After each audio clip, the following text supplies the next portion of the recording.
اللہ تعالیٰ شانہ نے ساری امتوں میں اس امت کو فضیلت دی۔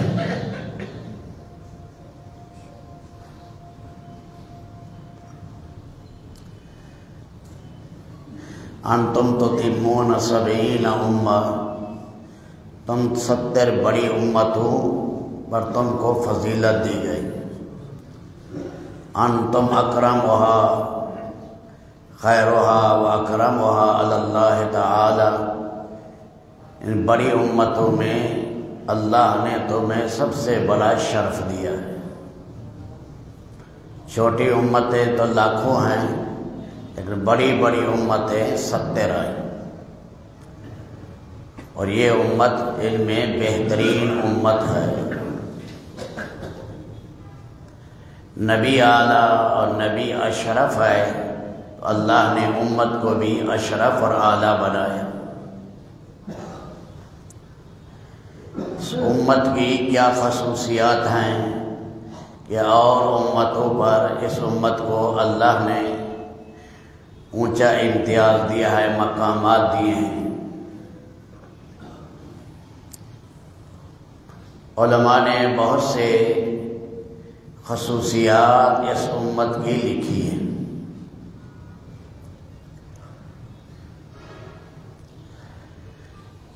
اس امت کے لیے خصوصیات میں اللہ نے جو دی ہیں پچھلی امتوں کو نہیں دی، ایک اذان اور تکبیر ہے۔ پچھلی امتوں میں نہ اذان ہوتی تھی نہ تکبیر، اور ہماری امت میں یہ اذان بھی ہے، تکبیر بھی ہے۔ اذان بھی دعوت تامہ ہے۔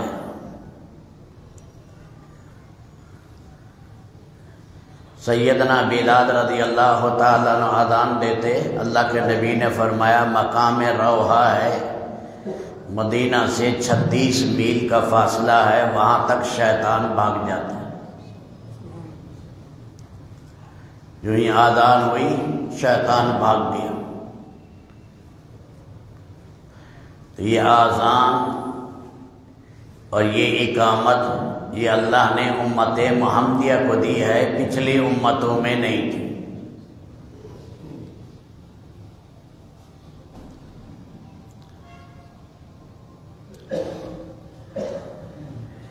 کہیں اکیلے بھی آدمی جنگل میں ہے تو وہاں پر بھی اذان کہے اور اذان دے کر نماز پڑھے۔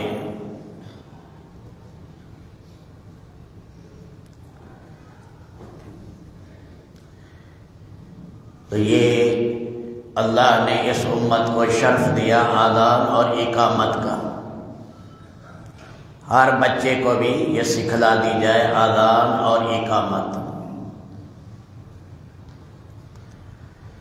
بعض صورتیں اتری ہیں، فرمائی اللہ کے عرش کے خزانے سے اتری ہے، جیسے الحمد شریف ہے، ساری کتابیں ان کا خلاصہ قرآن کریم ہے۔ قرآن کریم کا خلاصہ الحمد شریف میں ہے، سورۃ فاتحہ میں، اور اس کا خلاصہ ایاک نعبد و ایاک نستعین کے اندر اللہ نے رکھا ہے۔ یہ عظیم الشان سورت اللہ نے اس امت محمدیہ کو دی۔ دھماکہ ہوا، فرشتے جبریل علیہ السلام کی معیت میں 7 لاکھ کے قریب فرشتے اترے، ساری فضا کو بھرا ہوا تھا۔ سید الکونین رحمت للعالمین سجدے میں گر گئے کہ اللہ نے میرے اوپر یہ کتنا بڑا انعام ہے جو نازل کیا۔ یہ الحمد شریف، اس لیے ہر فرد نماز کے بعد الحمد شریف اور آیت الکرسی یہ آدمی پڑھ لیا کرے۔ آیت شہادت بھی جو 3 سپارے میں ہے، اللہ تعالیٰ 70 مرتبہ پیار کی نگاہ سے دیکھیں گے۔ جسے ایک دفعہ بھی زندگی میں اللہ نے پیار سے دیکھا، یہ نشانی ہے کہ اس کا خاتمہ ایمان پر ہوگا۔ جسے 70 مرتبہ اللہ دیکھے گا، اس آدمی کا کیا کہنا ہے؟ ہر فرض نماز کے بعد کوشش کریں آیت الکرسی بھی، الحمد شریف بھی اور آیت شہادت بھی پڑھ لیں۔ 70 اللہ حاجتیں پوری کرتے ہیں، ادنا درجہ ہے اللہ بخشش کر دیتے۔ ہر شریر کی شرارت اور فتین کے فتنے سے اور ہر حاسد کے حسد سے اللہ بچاتے ہیں۔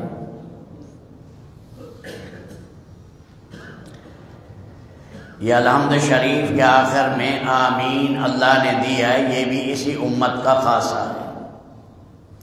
اے اللہ تو ہماری دعا قبول کر۔ ویسے بھی جب آدمی ہاتھ اٹھا کر دعا مانگے، وقفے وقفے سے کہتا رہے اے اللہ تو اسے قبول کر، آمین استجب، اے مولا کریم دعا قبول کر۔ یہ آمین پچھلی امتوں میں نہیں تھی، صرف حضرت موسیٰ علیہ السلام جب دعا کرتے تھے تو ہارون علیہ السلام آپ کی دعا پر آمین کہتے تھے۔ جب آمین کہنے والا آمین کہے تو گویا دعا کرنے کے اندر وہ بھی شریک ہے۔ یہ اللہ نے اس امت کو اللہ نے عطا کیا۔ پریشانی کا موقع ہے، غم لاحق ہو گیا تو غم کے موقع پر چھوٹی پریشانی ہے یا بڑی پریشانی انا للہ و انا الیہ راجعون پڑھتے۔ چراغ بجھ گیا، دیا بجھ گیا تو اللہ کے نبی نے یہی پڑھا۔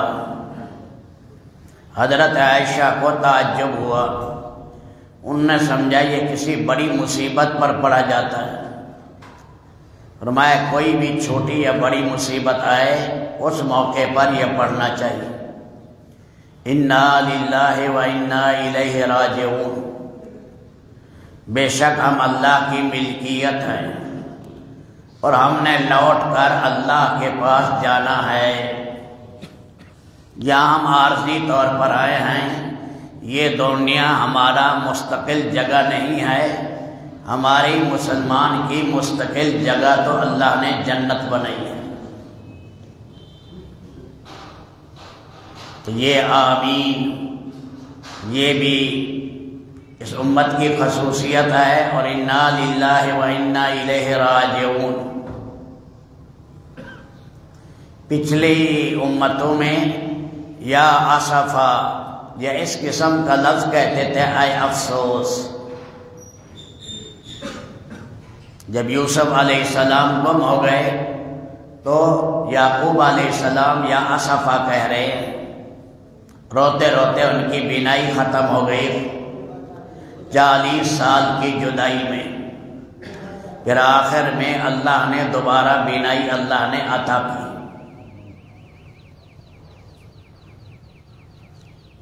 اسی طرح فرمایا اللہ کے عرش کے خزانے سے تمہیں ایک چیز دی گئی ہے جو امم سابقہ کو نہیں دی گئی، وہ ہے لا حول ولا قوت الا باللہ۔ 99 بیماریوں کا علاج اللہ کے عرش کے خزانے سے آئی۔ تیسرے کلمے کے ساتھ ملا کر بھی پڑھ سکتے ہیں اور علیحدہ بھی پڑھ سکتے ہیں۔ اسے حوقلہ کہتے ہیں، لا حول گناہ سے میں نہیں بچ سکتا، ولا قوت اور نیکی کی طاقت نہیں ہے الا باللہ، جب تک اللہ کی مدد شامل حال نہ ہو۔ میرے رب کی مدد شامل حال ہوگی تو پھر میں نیکی کا کام بھی کر لوں گا اور گناہ سے بھی میں بچ جاؤں گا۔ یہ اللہ کے عرش کے خزانے سے ملی ہے، اس لیے کہتا ہے روزانہ 100 دفعہ اسے پڑھ لیا جائے۔ بعد تابعین نے اس کے ساتھ یہ بھی شامل کیا ہے لا حول ولا قوت الا باللہ لا ملجا ولا منجا منک الا الیک، لا ملجا ولا منجا منک الا الیک، کہیں بھاگ نہیں سکتے، کوئی نجات کی جگہ نہیں ہے، اللہ سے کون آدمی بھاگ سکے؟ یہ بھی ساتھ ملا لیں تو یہ فرمایا کہ تیسرے کلمے کے ساتھ یہ بہترین کلمات ہیں، اور انہیں یہ کہا گیا ہے کہ باقیات و صالحات ہیں، وہ نیکیاں جو باقی رہنے والی۔ غم اور ہم آیا تو انا للہ و انا الیہ راجعون، حتیٰ کہ ایک جیب میں ہاتھ ڈالا کوئی چیز نکالنے کے لیے وہ نہیں ملی، غم ہوا، اس وقت بھی یہی پڑھ لیں۔ جب غم یاد آئے اس وقت پڑھے گا اس کلمے کو، تو اس صورت کے اندر بھی شروع میں جیسے غم پر صبر کیا اللہ نے اجر دیا، اب بھی ویسے ہی اللہ اجر عطا کرے گا۔ ہم نماز پڑھتے ہیں، نماز میں ہم رکوع کرتے ہیں، پچھلی امتیں قیام کرتی تھی، سجدہ کرتی تھی، یہ رکوع اللہ نے اس امت کو عطا کیا، یہ نعمت کبریٰ۔ قیام میں عاجزی ہے، رکوع میں زیادہ عاجزی ہے، پھر سجدے میں سب سے زیادہ عاجزی ہو جاتی ہے۔ اللہ کے سامنے تملق ہے، عاجزی انسان اختیار کرتا ہے۔ بندہ اللہ کے سامنے عاجزی اختیار نہ کرے تو کس کے سامنے اختیار کرے گا؟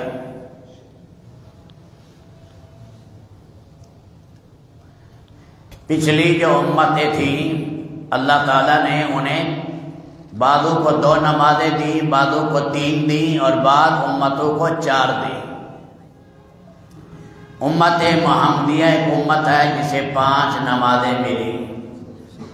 عتمہ ہے، عشاء کی نماز کو عتمہ کہتے ہیں۔ اللہ کے نبی نے فرمایا یہ جاہلیت کا لفظ ہے، عتمہ چھوڑ دو اور عشاء کہا کرو، عشاء کی نماز۔ عین پر زبر لگا دیں عشاء تو عشاء کا کھانا، شام کا کھانا، اور زیر لگا دیں عشاء تو عشاء کی نماز۔ یہ بھی رب العالمین نے امت محمدیہ کو عطا کی۔ وتر کی نماز پڑھتے ہیں، یہ پچھلی امتوں میں نہیں تھی، اللہ نے یہ وتر بھی امت محمدیہ کو عطا کیا، وتر کی نماز۔ طبیعت پر اعتماد نہیں ہے تو رات کو آخر میں پڑھ کر سوئے، اور طبیعت پر اعتماد ہے کہ میں پچھلی رات اٹھ جاؤں گا تو تہجد پہلے پڑھے اور پھر وتر آخر میں پڑھے۔ فرمایا وتر کی نماز رات کی آخری نماز بناؤ۔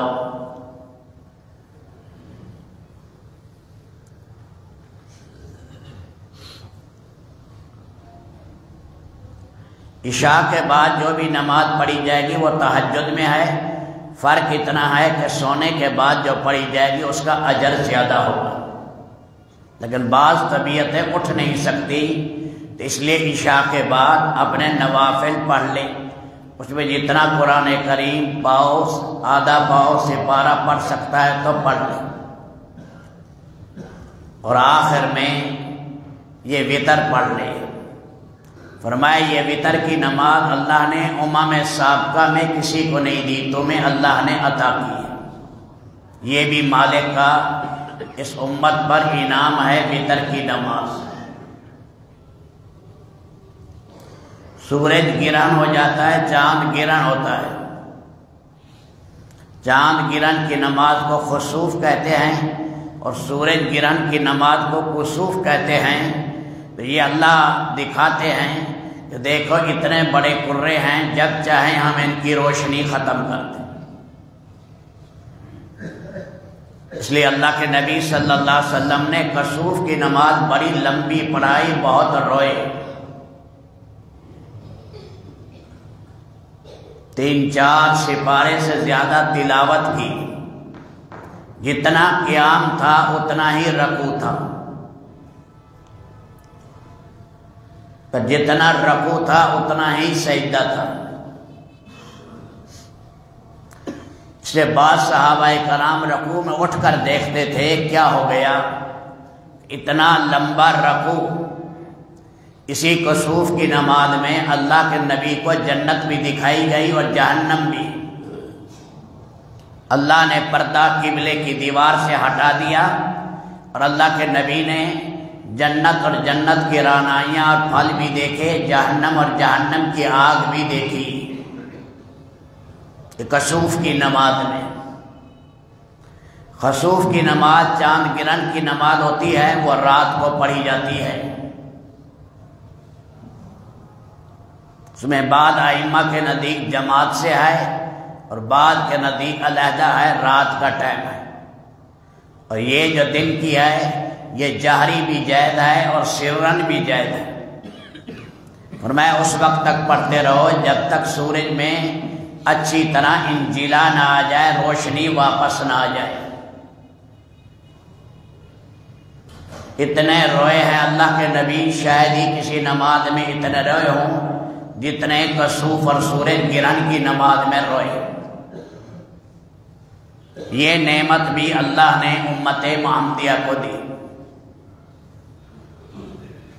دو عیدیں ہماری ہوتی ہیں، عید الفطر اور عید قربان ہیں۔ یہ نعمت بھی رب العالمین نے امت محمدیہ کو خوشی کے دو موقع عطا کیے۔ یہ بھی مالک کا انعام ہے۔ رمضان شریف ہے، آ رہا ہے، یہ شعبان شروع ہے، تو یہ رمضان شریف ایک مہینے کے بعد ہے۔ ابھی سے دعا مانگنا شروع کریں، اے اللہ ہمیں صحت دے، ہمیں رمضان تک پہنچا دے۔ اکابرین 6 مہینے پہلے دعا مانگتے تھے، اے اللہ یہ رمضان ہمیں نصیب کر، اور رمضان میں اللہ ہمیں صحت دینا۔ سارا سال جنت کو سجایا جا رہا ہے رمضان شریف کے لیے،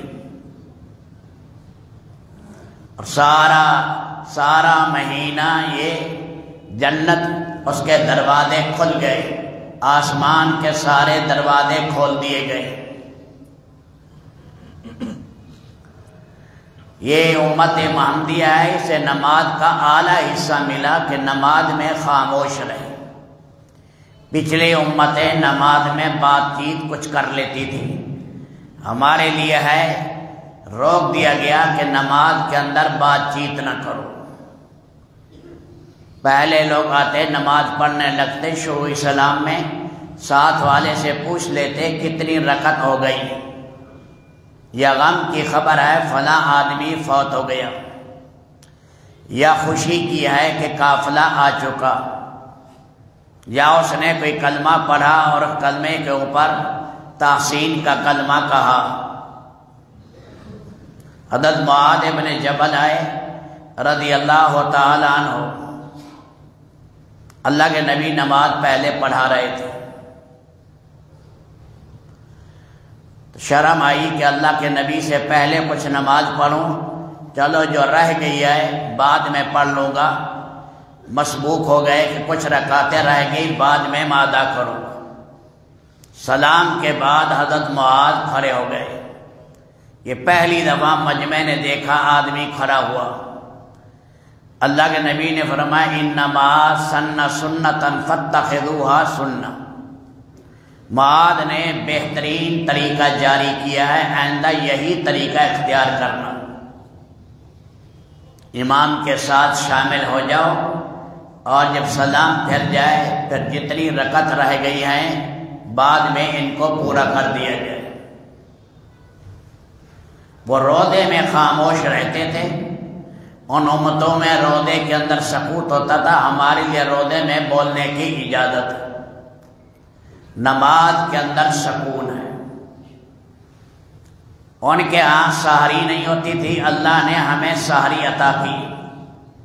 فرمایا کہ دوپہر کو ذرا سو جایا کرو، تاکہ رات کی تہجد میں تمہارے لیے اعانت ہو۔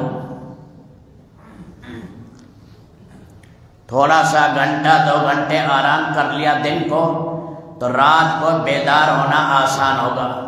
اسے قیلولہ کہتے ہیں۔ یہ قیلولے کے ذریعے تہجد کی نماز پر قوت حاصل کرو۔ اسی طرح فرمایا سحری کھا لیا کرو، اس سے سارا دن روزے پر قوت حاصل کرو۔ اور کچھ بھی نہیں ہے تو کھجور کا ایک دانہ یا ایک لقمہ ہی کھا لے یا پانی ہی پی لے تو سحری کا اجر مل جائے گا۔ یہ امم سابقہ ان کے سونے سے ان کا روزہ شروع ہو جاتا ہے، ہمارا روزہ سحری سے شروع ہوگا۔ یہ نعمت بھی اللہ نے امت محمدیہ کو عطا کی۔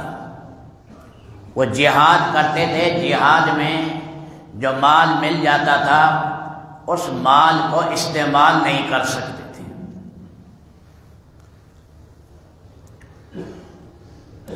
آگ آتی تھی آسمان سے، وہ آگ اس مال کو جلاتی تھی۔ یہ نشانی ہے یہ جہاد تمہارا قبول ہے، یہ مال غنیمت تمہارا قبول ہے، اور یہ نذر کا مال تمہارا قبول ہے، اللہ کی طرف سے نشانی ہوتی تھی۔ حضرت یوشع ابن نون رضی اللہ علیہ السلام جہاد کر رہے تھے، اور ہفتہ کے دن جہاد ناجائز تھا۔ جمعے کی شام کو کہا اے سورج تو بھی مامور ہے اور میں بھی مامور ہوں۔ سورج غروب ہونے کو تھا، ذرا ٹھہر جا تاکہ میں جہاد کا عمل پورا کر لوں۔ حدیث شریف میں ہے سورج رک گیا، جہاد کا عمل پورا کیا، اللہ نے فتح دی یوشع بن نون علیہ السلام کو۔ لیکن آگ نہ آئی مال جلانے کے لیے، مال غنیمت کو جلانے کے لیے۔ کہا ہر قبیلے والا میرے ہاتھ پر ہاتھ رکھے۔ ہر قبیلے والے نے ہاتھ پر ہاتھ رکھا تو ایک قبیلے والے کا ہاتھ حضرت یوشع بن نون علیہ السلام کو چمٹ گئی، فرمایا تمہارے قبیلے میں خیانت ہوئی ہے۔ ایک آدمی آیا، اس نے اقرار کیا کہ بیل کے سر کے برابر میں نے سونا چوری کیا۔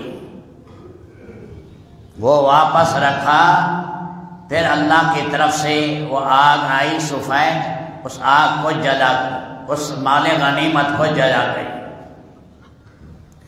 لیکن ہمارے لیے اللہ نے جتنے بھی حلال مال ہیں ان میں مال غنیمت کو سب سے زیادہ اللہ نے حلال قرار دیا۔ کافر جب اپنا مال چھوڑ کر چلا جاتا ہے جہاد میں، وہ سارا مال مسلمان کے قبضے میں آ گئے۔ زمینیں ہیں، گائے ہیں، پھل ہیں، چیزیں ہیں، سونا ہے، چاندی ہے، ہتھیار ہیں۔ اب امیر المومنین یہ مال جب کافر کی ملکیت سے نکلا تو اللہ کی ملکیت میں چلا گیا۔ پھر امیر المومنین کے حکم سے یہ مال جو ہے تقسیم کیا جاتا ہے۔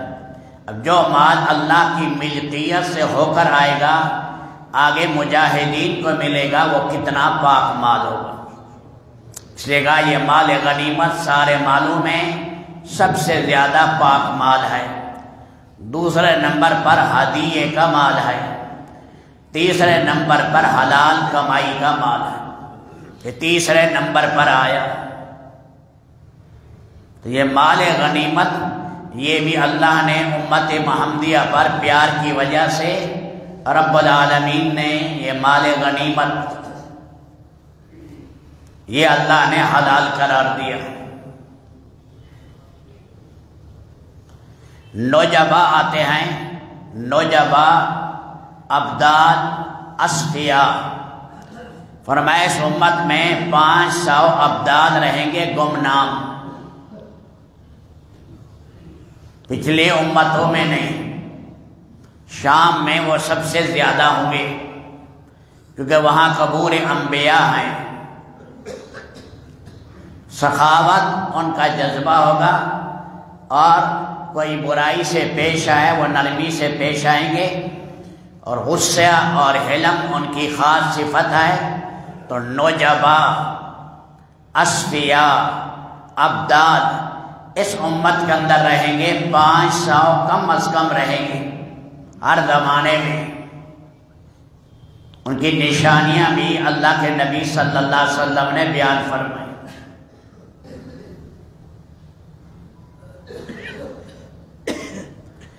پچھلی امتوں میں عبادت جو تھی وہ معبد خانے میں، جو عبادت کی جگہ بنی ہوئی ہے وہاں جا کر عبادت کرو۔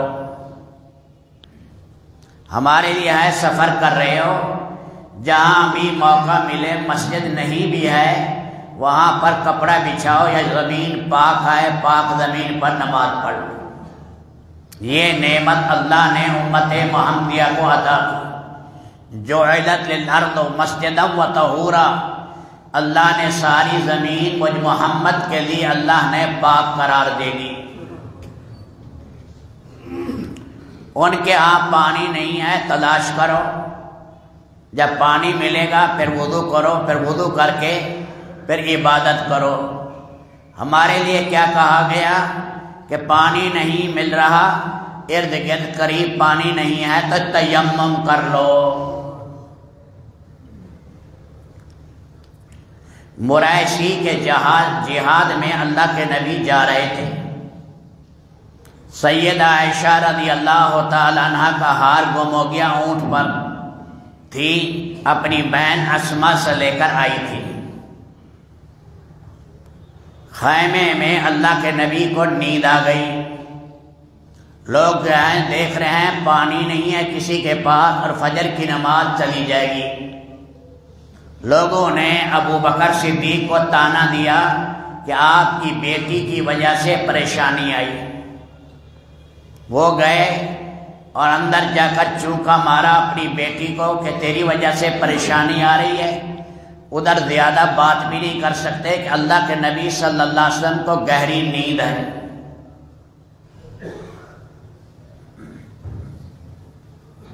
بس آپ کھڑے ہوئے اور اس کے بعد قرآن کی آیات اتری، گھبراتے کیوں ہو، پانی نہیں ہے تو تیمم کر لو۔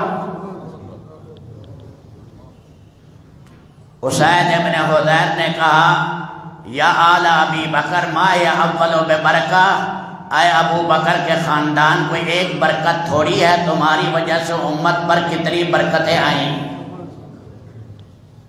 جب بھی ابو بکر اس کے خاندان پر تکلیف آئی امت کے لیے کشادگی ہو گئی، تیمم اللہ نے مطہر قرار دے دیا۔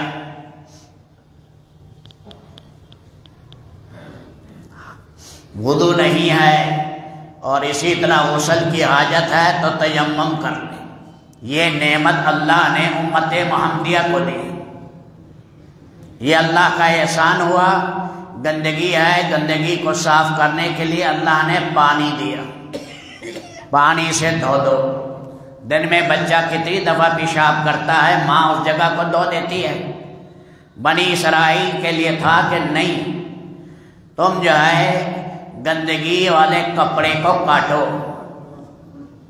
اب کتنا مسئلہ بنے گا، کسی سے بھول کر قتل ہو گیا تو قصاص آتا تھا بنی اسرائیل میں، تو اس نے کہا یہ تلوار بھول کے چل گئی، انہوں نے کہا بھول کے چلے یا جان بوجھ کے، قصاص دینا پڑے گا۔ یہ ہمارے لیے امت محمدیہ کے لیے آیا کہ اگر بھول سے کوئی قتل ہو گیا ہے تو اب قصاص نہیں ہے، دیت دے دو 100 اونٹ یا 100 اونٹوں کے برابر مال، وہ معاف کر دیں، مقتول کے ولی تو اور بات ہے۔ یہ نعمت اللہ نے امت محمدیہ کو دی۔ غلطی ہو گئی ہے، اللہ سے معافی مانگو۔ بنی اسرائیل نے غلطی کی، بچڑے کی پوجا کی۔ اللہ نے فرمایا جنہوں نے دیکھا ہے وہ قتل کریں، اور جنہوں نے بچڑے کی پوجا کی وہ خندقوں کے اوپر بیٹھے، 70,000 کی گردنیں کٹی۔ کہ تب اب تمہاری توبہ قبول ہے۔ موسیٰ علیہ السلام سجدہ ریز ہوئے اے اللہ بس کر دیجئے، توبہ قبول کر لیجئے، 70,000 گردنیں کٹوا چکے،